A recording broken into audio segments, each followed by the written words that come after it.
Kelin emish, tayyor uyga kelgandan keyin tekinga xizmatkor bo'lish kerak emish. Yo'qmasa ijarada yashasinmish. Inson qadrini narxi qachondan boshlab kvadrat metrlar bilan o'lchaydigan bo'lib qoldik?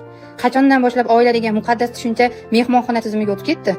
Men senga xona berdim, sen menga kun-tun xizmat ko'rsatasan. Bu gaplarning orqasida kibr va manmanlikdan boshqa narsa yo'q. Aytingchi, u qiz o'sha xonadonga ko'chadan adashib kirib qolgan musofirmidi yoki o'zini uy joyi yo'q, ota-onasi yo'q yetimmidi? 20 yil davomida bitta oila uni avaylab, oq yuvib, oq tarab o'stirdi. Baxtli bo'lsin, borgan joyda toshday qolsin, shu xonadonning chirog'ini yoqsin deb mingta orzu havas bilan uzatdi. Lekin borgan joyda uni odam o'rnida ko'rishmadi. Uni shunchaki tayyor uyning to'lovi deb qabul qilishadi. Har bitta qilgan xizmatini, yuvgan idishini, pishirgan ovqatini, yashayotgan uyi uchun to'layotgan ijara haqqi deb hisoblashadi. Qaynonalarni kelinidan ozodalikni, saramjonlikni, sarishtalikni, tartibni talab qilishini men norma deb bilaman.